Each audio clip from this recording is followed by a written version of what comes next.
Hello, my name is Jamie, and today I am doing a book review on Timmy and the Big Ditch by Lynn Hilts. And before we start, just look at this. Look how pretty. Look how cool that is. The slipcover on this book is just really neat. To make up for the fact this book doesn't have any illustrations, I suppose, because it doesn't. There are no illustrations in this book. Okay, the story. The Big Ditch, where is it? In the title, is talking about the Erie Canal. So, Timmy's father works on the Erie Canal. They help take care of leaks and such, because when the canal was first built, it was just made of dirt, pretty much. They would pack it up and pack it tight so that the water could flow through. And as you can imagine, when the canal is just made of dirt, it springs leaks. And if you let a leak continue going, the way that water works, it'll just keep eating away at it and eating away at it. So his father's job was to patch any leaks that spring up in the canal so that it will keep working, remain functional. Of course, later on, they actually pave it. I don't know what, is it with cement? Do they fill it in with cement? I don't know. That's not in this book, and I haven't studied the Erie Canal. But I think there's a section at the end of the book that talks about how in the future the canal is made with better materials than just packed dirt. So there is. I looked it up just now for you. In the back of the book, at the very end, it says the Erie Canal then and now, and it just talks about how the canal was built and how people took care of it back when it was first built and how it is now. Anyway, back to the story.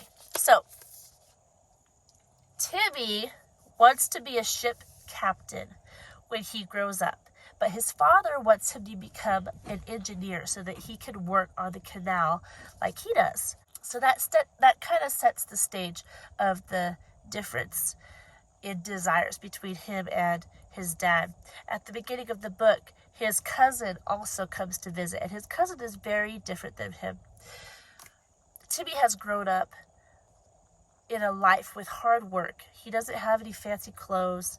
He doesn't have a relaxing lifestyle. He's always working. He always helps his dad with his work and helping his mom around the house and taking care of the animals and stuff like that.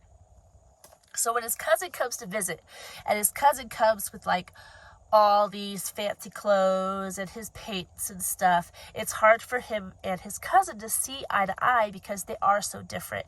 He thinks his cousin is this lazy kid who has like a high life, but he comes to find out that even though their lives are different, his cousin does work hard and is willing to learn.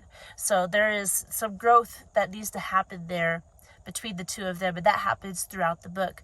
But the story itself is not just about the cousins, but how Timmy comes to appreciate more what his father does on the canal, and he kind of starts thinking a little bit differently about what he wants to be when he grows up.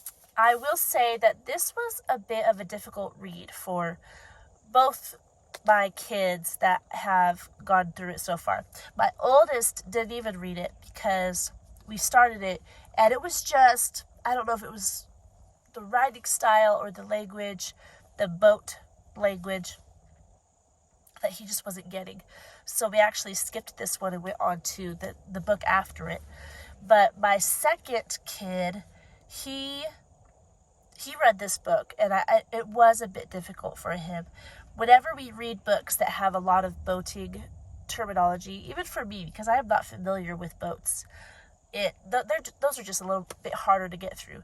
And this one, I wonder if I would have liked it more if I was reading it on my own instead of with my kids, because since they struggled with it, it made it less enjoyable for myself. So who would I recommend this book for? So my son that made it through this, he was in 5th grade when he read this last year. And he understood the story, I think, but it took some doing. We had to reread some pages in order for him to really get it. So I looked up the reading level for this book, and it said between 9 and 12 years old. So 9 is around 4th grade. If you have a more advanced reader, then he could probably read this book at 4th grade. But I would say at least 5th grade, if not 6th grade. It's not a long book, but the way the words are put together and the concepts they deal with and the extra terminology surrounding the canal and the boats is just hard to follow if you're a younger reader. So I would say 5th grade, I would probably put this at. Let me look real quick how many pages are in this book. Wait. Nope. Here it is. 81. 81 pages.